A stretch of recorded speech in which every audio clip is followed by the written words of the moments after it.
18, 2019. First item is the prayer and pledge. Madam Clerk. Lord, assisted by Holy Spirit and counsel all those who are serving in positions of authority and responsibility. Allegiance to the flag of the United States of America and to the republic for which it stands, one nation, under God, indivisible, with liberty and justice for all.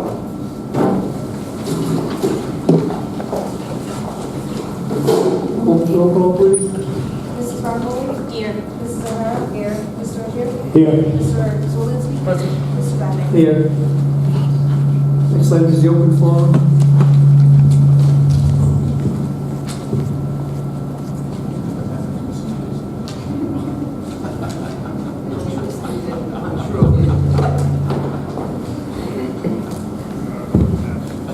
Next item is the open forum pursuant to Public Law 42-46B, the maximum of 15 minutes. Does anyone wishing to come up and address the council? State your name and address, please. Mike Clifford, 489 Black Plain Road. I want to address item 9B on the agenda, the policy regarding the solar revenue. I've spoken about this in the past, and at the last meeting, I believe, we tried to introduce the topic again. I think I watched the video where the business manager for the school department, finance director for the town, saying that she had checked with the town auditor and that you wouldn't be able to remove this from the tax levy base. That was at the I don't think the mic's working. So I'm assuming that, since that's why you were originally going to do this, I'm hoping that you're still not going to go through with this, even though it's still going to impact on the tax levy base. I think before you take any action like this whatsoever, we need to start complying with some state laws and start actually projecting your revenue and expenditures into the future. I suggested at one point that you get the revenue numbers from the tax assessor that would show what loss of revenue you were going to realize next budget year to the depreciation of the tangibles. And I also suggested that you speak to the school department and get a revenue projection from the school department based on their declining enrollment, that those two things are going to impact on the state aid that we receive on top of the assessed value of the property in the town. So if you pass any type of resolution dedicating this revenue in some shape, way, or form to one department or another of the town, you're basically guaranteeing every taxpayer of the town a rate increase, because you might need that revenue to make up the lost revenue that you may be realizing from those other sources. And it's totally fiscally irresponsible to make a statement that you're going to commit funds to X when in fact you might need them to offset a terrible dramatic increase to the taxpayers. It's not a taxpayer-friendly resolution, as far as I'm concerned.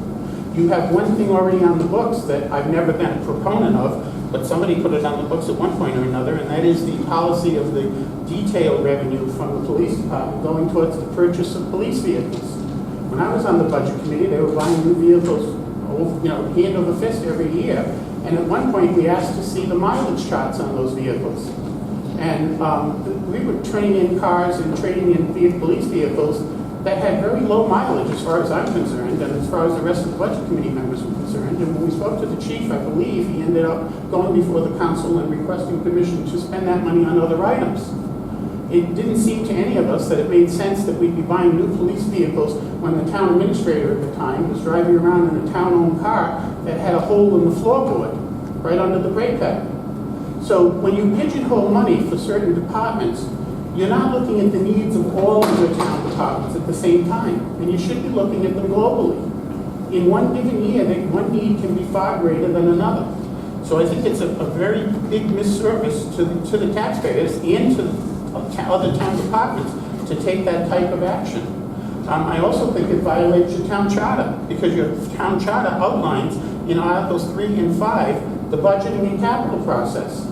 And when you remove or dedicate revenue to a particular item before the budget process begins, you've tied the hands of the budget committee and the other boards that are supposed to be involved in the development of the budget.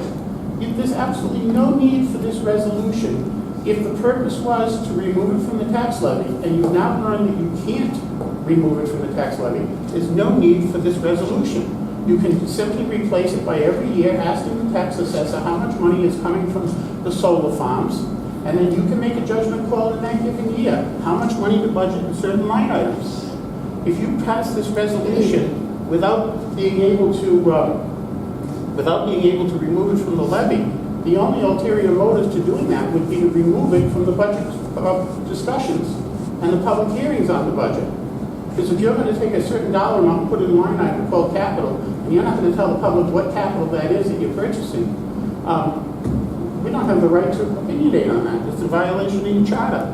The budget committee is supposed to weigh in on the capital. The asset management board is supposed to weigh in on the capital. And again, I'll go back to road repaving. Badly neglected. We keep hearing about $850,000 a year and we'll be all set. We've never put $850,000 a year in the budget. I think this year it's like $450,000. I'm sure, just like everything else in this country, when there's a crisis or a tragic accident, God forbid one of those, there's a vehicle that gets in a serious fatal accident on a road that was classified 5 years ago, 2014, when that study was done, on a road that was classified as a failed, very poor or poor. You're walking into a lot of remorse for being neglectful about attending the roads, I hope, and B, litigation. It's insane that we let the roads deteriorate to the point that we do, and we don't see that as a priority, in my opinion, sorry. Regarding following the state law that I alluded to, there are requirements under Title 16, and I forwarded an email to the town administrator the first year he took office, reminding him that there's a pre-budget consultation meeting required by Title 16 between the town council and the school committee. And they're supposed to be providing you with 3 years of enrollment projections, revenue projections, and expenditures, staffing needs, a whole array of things. And you're supposed to be, likewise, presenting them with information about where your revenue is coming from and what revenue you need. I don't recall seeing that being done for the last 3 years. And by the way, that's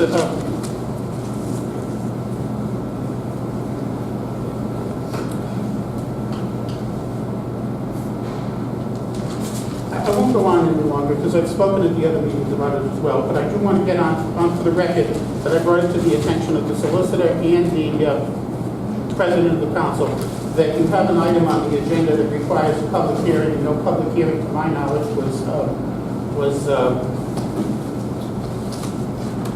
advertised, and that is 10D, the support staff personnel.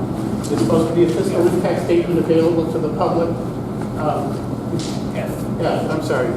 It's supposed to be a fiscal impact statement available to the public that the budget committee approved 10 days before the public hearing is held. And you haven't had a public hearing to my knowledge, and it's not advertised on tonight's agenda as a public hearing. So that's what I mean by, can we start following some of the laws and regulations that are already on the books, like the pre-budget meeting, before we decide to start pulling revenue from the general operating revenue availability of funds? Mr. President, I'd like to ask a question about Yes.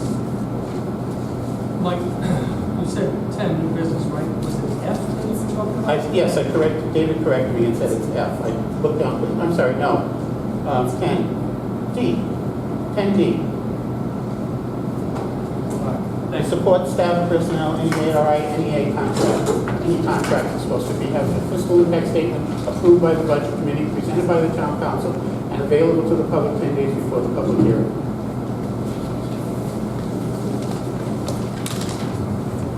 Anyone else wishing to speak? The open forum.